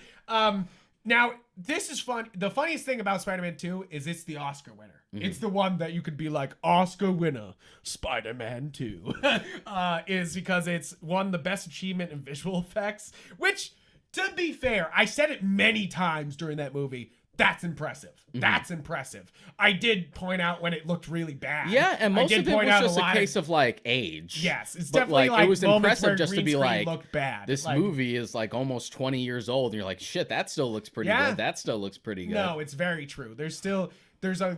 And I think that's why you bring on Sam Raimi. You know, like the man's a special effects master. You know, like and knows how to really integrate those special effects. Yeah, and into knows the movie. what needs to be practical, what needs to be CG. Yes, I like that the arms are practical for a lot of shots. A lot of this. It's gonna be definitely missing in No Way Home. They're just fucking puppeteered, and I love it. You've seen the clip where he's like because he was also doing a stage production of Fiddler on the Roof at the time, so like he was doing double duty. He was working on a movie and he was still working on the stage, which also shows why Alfred Molina is so good. He's a classically trained actor. Now, I definitely I will always first off, Danny Elfman's soundtrack in this is fantastic again. But the visual effects are it can't be stated. The Oscars worth it. They're already it's really great. You can already see the improvements from the first one, and they just continue to get better. Now, there's a reason why 3 didn't win another Oscar. There's but there's definitely a lot of good visual fun moments in 3 that make it go, well, that's still very, very good. Like that still works out a ton. Now, 2 is the reason why I don't. It's like, yes, I have that main problem with it, but I obviously don't find it offensive because it's no Fantastic Four. It's no fucking Silver Surfer. Like it's no fucking. There's so many bad superhero movies, and to be fair, Spider-Man 2 is not a bad movie overall. I'm not saying that. It's just not as pure of an experience, but it is. The good thing about it, what I'm trying to say, is it's very distilled. It's not confused. It tries to. It's got the one villain, and it just moves forward with that, it's like we've said before. There's one mojo and they move with it. You know, like the only things I think will bring people down is him losing his powers for really no reason. Yeah, and then him not losing his. That tends to be a thing. That tends to be a thing that I feel like people bring up a lot. Like your point about him not learning anything is actually the first time I've heard that criticism. Really, because that's my major issue with it. Because I'm not saying Peter Parker has to learn every day, but he does have to be a person and think about his fucking actions. I feel like most people just interpret it the way I did. Where it's just like, the groundwork is laid, and where you take that from here is up to you two. True. It's one of those things that even Last Jedi has complete character arcs, for a middle bit, you know, like even Empire Strikes Back has full character arcs. It feels like the character arc for Spider-Man just kind of, like it's like Spider-Man whacked into something after so much character development. Right. So what were you talking about before? We were moving on to 3. Yeah. Because we were saying like that 2 is not egregious. It's not egregious. Even if those parts I don't like, it's not an egregious movie. It's actually very focused in a lot of ways because it doesn't fall into the trap that's Amazing Spider-Man 2 and Spider-Man 3 are about to fall into, is the many villain problem. Yeah. Now and yes, in every Batman movie, in every superhero movie, Spider-Man 3 set this precedent, is that you have to have a main villain, you have to have a backup villain, and then you have to have a starting villain. You have to. I would argue it started even earlier than that with Batman Returns. You're right, because they're like Penguin, Max, and Catwoman, and Catwoman. You're like all 3, and it's like they really no. You're right. Batman and then from that point, they always had to keep doing the dual villains. At least 2, because you get to Batman Forever and you have Riddler and you have Two-Face. You get to Batman Robin, you have Mr. Freeze and Poison Ivy and Bane. Even Batman Begins, you have Scarecrow and Ra's al Ghul. Right. It's true. So it's like, they can't concentrate on one. Dark Knight, we do the Joker, but then we also set up Two-Face. Yes, right, So, and do the whole Two-Face thing. So it's like one of those things that it continues on. So that's why you have to give credit to Spider-Man 1 and 2, because they're just like, nope, Green Goblin. 1.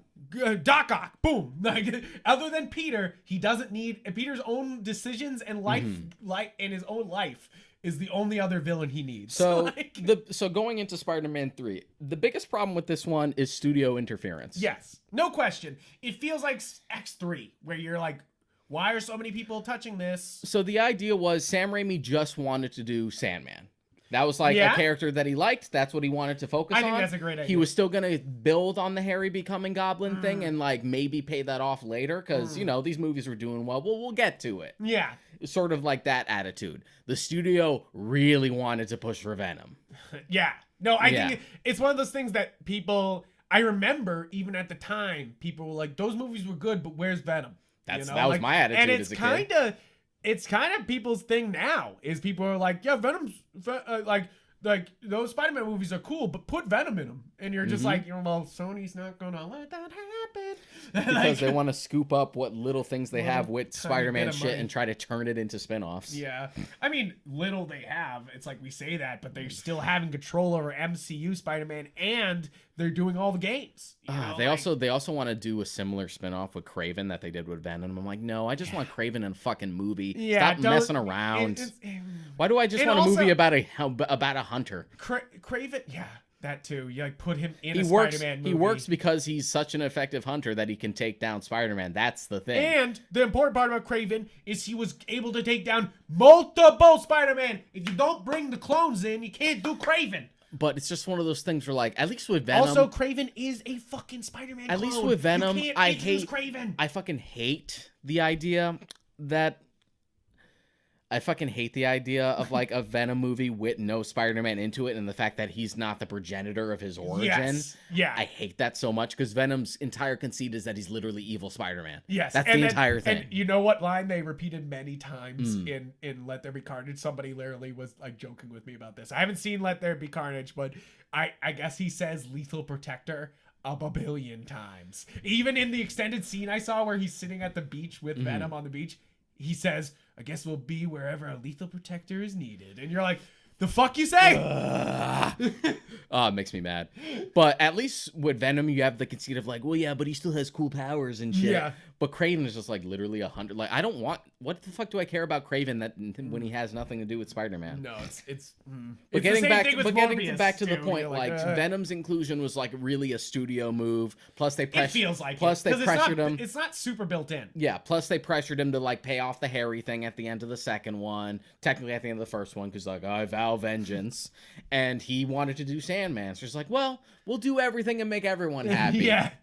Famous last words every time. Famous last words. You can't make everyone happy, and it leads to something like this. And it's messy. It's messy, and sure, Spider-Man's supposed to fight a lot of villains. That's the point. The Sinister Six, he can handle all these villains, you know, like, but they're not going for Sinister Six here, and neither are they in The Amazing Spider-Man 2. Well, they tried. Sort of. They were building for it. They were going to get there, we swear. It's one of those things that the build up to Sinister Six has now happened twice, and you're kind of like, just do it, you bitches. Like, you're just like, don't fucking hold back, you sons of bitches. Yeah. Like stop. So yeah, this. Spider-Man 3 is an interesting one. So like, it's the most like studio interfered. It's the most memed one, guys. It's the one. It's the one most memed. It's the one. Like, sure, you've seen tons of memes of pizza time, and you've seen, of course, they have William Dafoe coming into the room and going, there's no one here. and like lots of other great memes come from them too. But the one you've seen the most is Bully Maguire. Bully Maguire. it's you have Emo Peter, as they called them back in my day. It really was Emo Peter. That's why this movie, it's like, the first two are sort of silly in like a loving way. Three's just silly. The third one. It's just silly. The third one fucking pushed it. Pushed it way too far. And then you have the other issue is that you have kind of these like horrific moments that Raimi loves with Venom and Sandman, and trying to be kind of make them scary. and it feels so crazy because they're like really scary moments spliced between these like slapsticky, like not when Peter making really bad decisions. There's some like genuine heavy moments, but of course it feels like whiplash because this shit is so fucking bonkers. It's bonkers. Like, it's bonkers. To be honest, like the best scene, and I've said this for years, in that entire movie is just that scene where the Sandman comes back for the first time and he reconstitutes his body and he like tries to grab the locket of his daughter, but he can't grab it because his body's not fully formed yet. That whole bit is so good. It's definitely why you, like you said, the original idea was Sandman, and you can kind of see it there where Raimi's putting like some love into that, you know, like he's putting some fucking emotion, some heart into Sandman. I mean, they as much as like a lot of the effects don't hold up, they really just kind of went for it with Sandman. They cast Thomas Hayden Church in the part. They just made him look comic booky. They gave him a stupid like pants and striped shirt and everything. That's and I don't know if I've said it already, is that like the comic accuracy of these movies is amazing. It's like almost Watchmen level. It's at least easier to sell Sony on just like, whatever, he's just a dude in a green shirt. It's okay. It's not a goblin. It's not a goblin. You know, it's like, okay, that's not too scary. That's not too scary. Because even like with Doc Ock, like he doesn't have like the tights or anything, but it's just like, just give him like a coat and like some glasses. Right, and it's him. Just like, okay.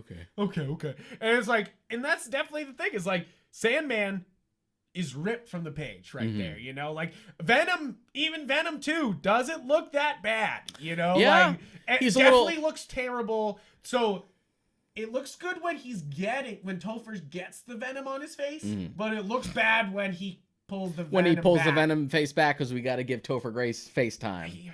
Don't do that. Every damn Don't time. do that. Don't do that. Let's not. Yeah, he's a little smarter than I want, but I like that like Sam Raimi pulled the horror into him. Yeah. And he's like this really creepy sort of monster. I'm like, okay, I'm kind of into that. Yeah, I dig Raimi gets a lot of the horror elements of his face right.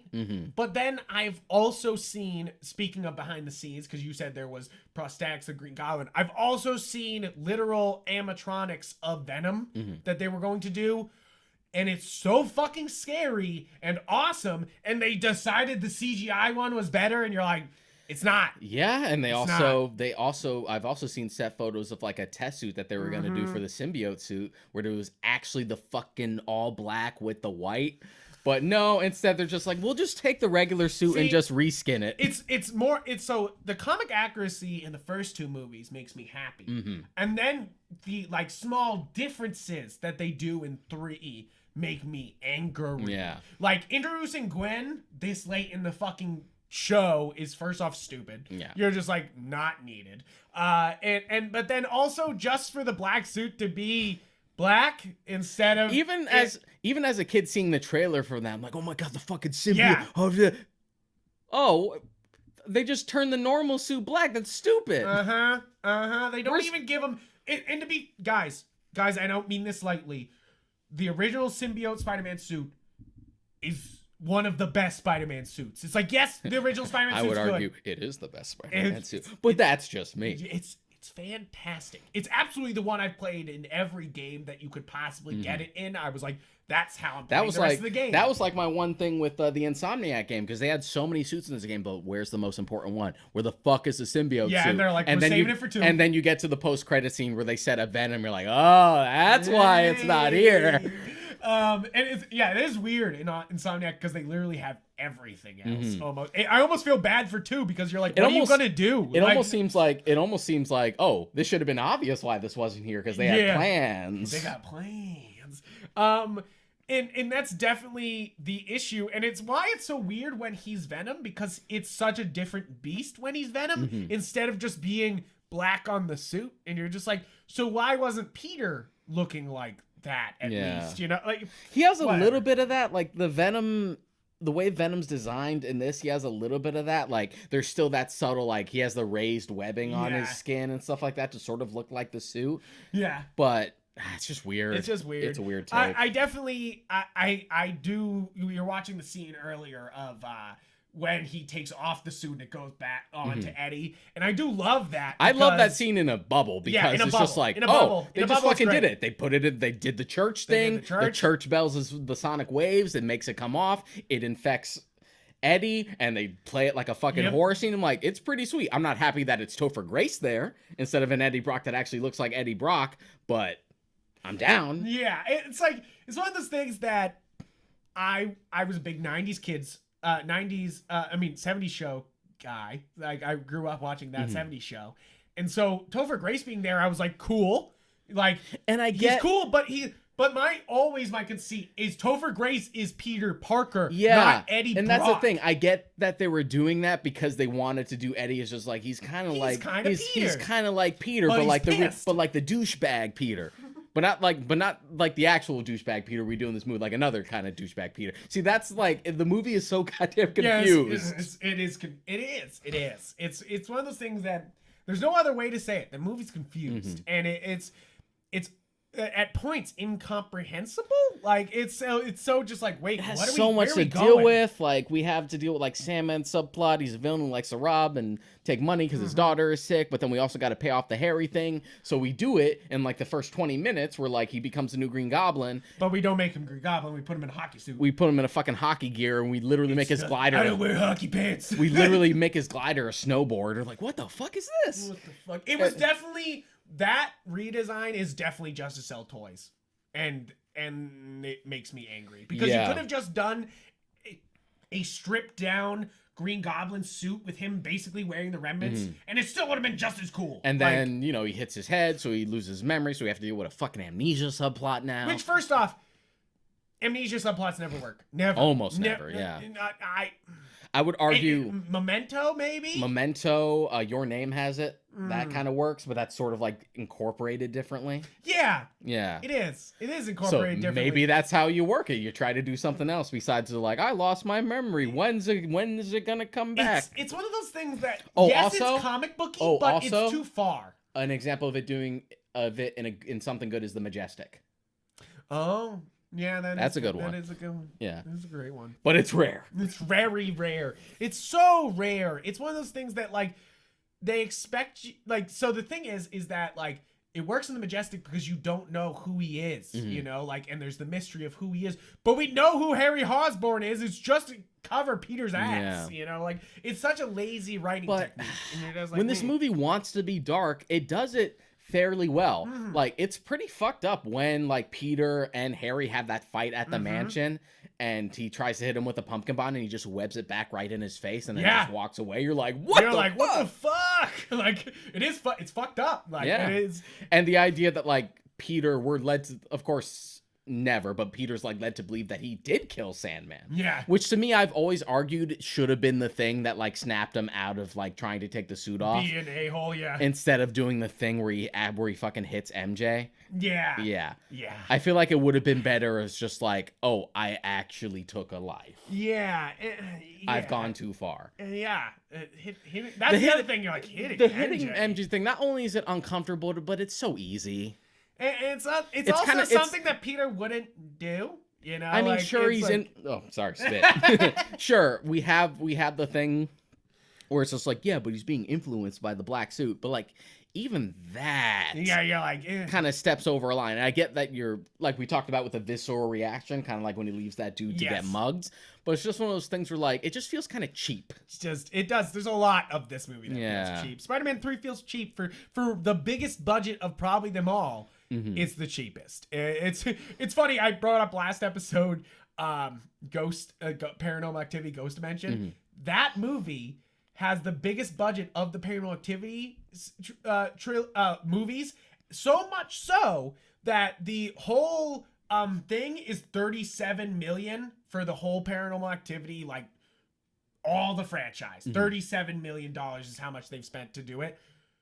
25 million of it was that movie, and you were like, you wasted it. Like, you were like, guys, where did all this money go? It was like, it was one of those things where you're like, so you spent the most money on one of the worst chapters of this. You're like, and I feel like to sort of echo Spider-Man 2, I at least sort of like that Spider-Man 3 ends on a bittersweet note. Not so much as 2, but like the idea that like Harry's fucking dead, Peter and MJ are still split up. Yeah. They end it like at his funeral, and they're just like, where do we go from here? Yeah, right.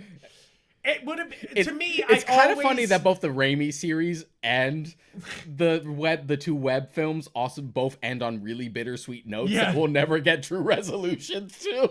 It's kind of fucked up. Kind of fucked up. I maybe No Way Home will somehow try and give them their happy ending. Maybe even fuck No Way Home. Fuck No Way Home. Put them into the Spider-Verse 2. Fuck it. Yeah. Like put them into Spider-Verse. Dude, I'm sure 2. that was the plan before Sony was just No like, Way Home? let's do it for the real movies. Oh, you're right, though. Dude, I'm You're sure. right, though. I'm sure they Spider-Verse did. 2 was gonna go there. I'm sure. Yeah. It's why it's taken so long. And now I'm they're just sure. like, well, now I guess we got to do something else. In the same way that when they were making the first films, just like, well, you kind of took all this cool shit about Miles and gave it to Peter in Homecoming, so now we got to shake shit up. Yeah, we gotta do other things. That's why Genki is in that movie, but he doesn't talk. Yeah, and you're like, wait, what? You're like, what? Wait, hold on, what? Now, I mean, basically you said it. Spider-Man 3 is a fucking mess. It's just all over the place, and really, it's the worst of all these, you know? Yeah. And it's, I'm not saying it's the worst of the Spider-Man movies, because Spider-Man, the Amazing Spider-Man 2 still exists. I go back and forth as to which one is worse. It's Because they're they're both like, do I accept the cheese or just the straight up badness? Like, do I just like... because both those movies have like those moments that are just like shining moments. like the moment with Sandman or like in TASM 2, like Gwen's death in a bubble. It's just like Yes. No, I will but then agree there. but then they're both buried under so much bullshit. Shit, so much bullshit. It almost makes you forget how good that Gwen death scene is. That Gwen death scene is heartbreaking, heart-wrenching. It's great. It's so good. It's in the middle of a bad movie, you know, like, and you're just like, oh, like, oops, error made. Now, really, guys, I would have. Now, again, I'll say it. This is not a bad enough movie to stop Sam Raimi from working forever, and I almost don't think it's bad enough to do Spider-Man 4. Like, no, I don't think so at all. I almost think they could have done Spider-Man 4. Like, to be honest, I think if we would have done Spider-Man 4, we would have already sort of been leaking into like when the MCU was started. Yeah. If this franchise had continued to just go and had never have rebooted, we might have gotten just Tobey's Spider-Man in the MCU. Yeah, right. That's a real possibility. The almost it's the same way as, you know, like the Hulk kind of bled into this. You know, like they kind of would have been like, okay, that's moving in now. You know, like that's moving into this. Really, guys, go back, watch these movies. That's all I'm saying, is that Sam Raimi brings a lot of great horror elements to this, and that's to be watched. Even if you don't remember loving these movies, that's the part that really stands out as being like, these are worth it. So I think the ranking is pretty obvious, so we don't really need to say it, but here's a more interesting ranking. Which Bruce Campbell cameo is the best one? Is it the wrestling announcer? Yes. Is it the dickhead usher? Or is it the weird French waiter in 3? Is that why 3 is so even weirder? You know, like, you're like, hey, Bruce Campbell, and he's like, and you're like, you're like no, what? Okay, sure. Which I first off love Bruce Campbell for being on all 3 of those. But I gotta say, it's gotta be the first one. I think it's the wrestling announcer. It's the wrestling announcer. Because not only does it work, it's not distracting. If you're not even familiar with his movies, it just like plays as like this douchebag announcer. Whereas like 2 and 3 really feel like, hey, Bruce Campbell's here. Whereas like it's worked in him more organically, and plus I love that he's the one who gives him the name Spider-Man. Right, I love that.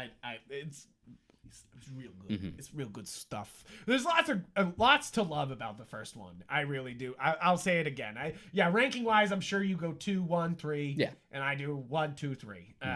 And you're not wrong either way. Is basically it. If I will say is that 2 really is a lot stronger than I remember. You presented a good argument with that, even if like I have my own interpretation for it.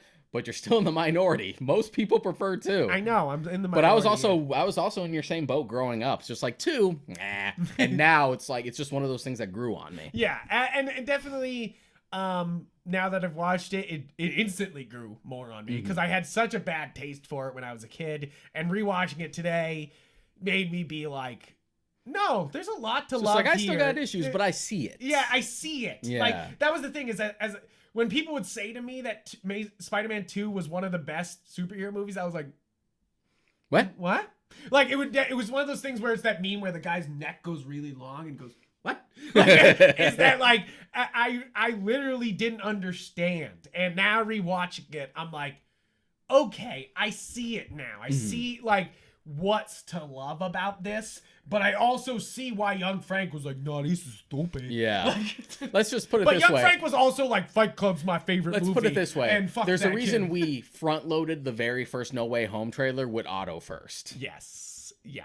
Yeah, no, it's Yeah. true. It's true. They were like, Otto! Like, Yeah. they were like, don't worry, we're not bringing back the Lizard, Sandman, and Electro just for no goddamn reason. Like, you're like, oh, okay. But it's one of those things where I'm like, okay, you brought all those guys. Where the fuck's Rhino, guys? Like, did you not get Paul Giamatti back? Like, how busy is Paul Giamatti that you couldn't get him back for this? I think he's on a TV show right now. Right? Oh, he might be. Yeah. Still, Whatever it is, I'm sure he's great in it. I'm sure he's fantastic even if in it's it. absolute garbage, even if it's absolute garbage, whatever he's on, I'm sure he's the best part about it. It's kind of true though. Amazing Spider-Man 2's got a lot of bad things, and I mean, Dennis Leary is a highlight of the whole Amazing Spider-Man. Ghost thing. Dad. Oh my god. But Ghost Dad into is too fucked up.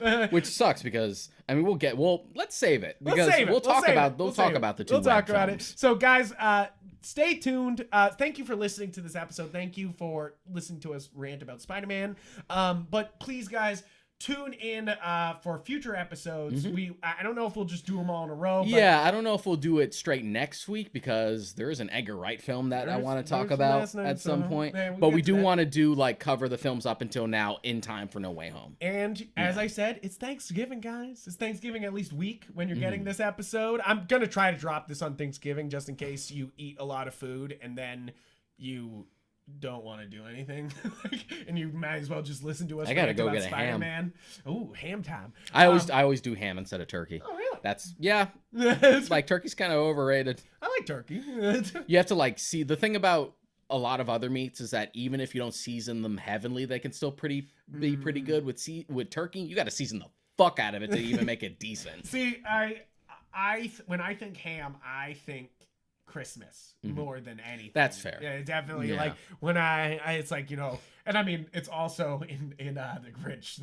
He's carved the Christmas beast, the roast beast, and I was always like ham. Like I was always like ham. But I didn't understand that they were trying to say like. Yeah, and plus when you actually trying look at that, especially it's definitely ham Yeah. in the animated film. It's definitely some kind of poultry in the Whatever live it action is film. in the fucking Yeah. We'll have to talk about that someday. We'll have to do some Christmas movies this year. Maybe. Oh, God. I don't even know which one we would cover. I mean, we talked about Tokyo Godfathers last year. That was always fun. You got it. There's a few good ones. There's a few good ones. We could debate about all the fucking versions of A Christmas Carol. Oh, my God. That could be a fun one. That's a long one, though. There's a lot of those. I feel like a lot of people just kind of default to a lot of people go Muppet Christmas Carol. I love Muppets Christmas Carol, but Scrooged. Scrooge is really good. It's Scrooge. I really love, and not a lot of people have heard of this one because I think it was a TV movie specifically. But there's one where George C. Scott played Scrooge. Yeah, you've brought that up and several times. I love that one. And it's mostly down to him. Patrick Stewart does a good job. Yeah, he's in great one too. of them. We got a lot of good ones. There's lots of good ones. Even in weird shit like the Robert Zemeckis one, I'm like, I still like Jim Carrey as Scrooge. I haven't seen that one yet. It's weird. It seems weird. It's in that era of just like Zemeckis being like, yo, CG. He was like, yo, Polar Express was banging. It thankfully doesn't have that like Mars Needs Mom's fucking Polar Express problem of like, this shit's really uncanny because they make all the features so exaggerated. Yes, they go for a cartoon look. So it's not as bad. Okay, that's good. But you're like, that kid doesn't have a soul in his ass. Yeah. you're like, that kid's dead on the inside. And you have Tom Hanks running around being all scary. You're like, fuck off. Stop it. You're like, stop that. But besides the point, guys, thank you so much for listening in, watching. Thank you for your support. If you have ideas for Christmas episodes, suggest it. Please put it down below, comment down below.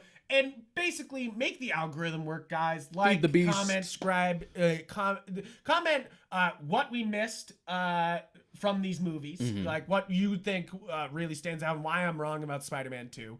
If you're like, hey, Frank, you dumb, like, please let me know down below. But guys, get excited for we are gonna do Last Night in Soho. We are gonna do the Amazing Spider-Man 2 movies, and then we'll do all the MCU Spider-Man. I'd imagine we could just talk about it in tandem with No Way Home, just to talk about the appearances. I think so too. I think so too. Maybe we'll do a No Way Home episode, and then we'll just in tandem talk about what we feel of... about like all his appearances in his movies and stuff. That might work better. That might work better. I think that's nice. So thank you guys. Thank you for your support. Please check out everything that is our podcast, The Warp Shelf, on galaxygeek.com, where you can find all the episodes. And please check us out on our personal social medias, on Instagram and Twitter, where you can find us posting nerdy things. Sean is Mod Karika, and I'm Yupfrank on there. And guys, thank you so much for your support. This has been The Warp Shelf. I hope you have a fantastic Thanksgiving. Assuming you celebrate it. Either way, we still hope you stuff your face. I hope you eat well today. Yes. How about that? I there hope you go. Eat well today. Even if you don't celebrate, eat something nice. Treat yourself. Treat yourself. See you next week.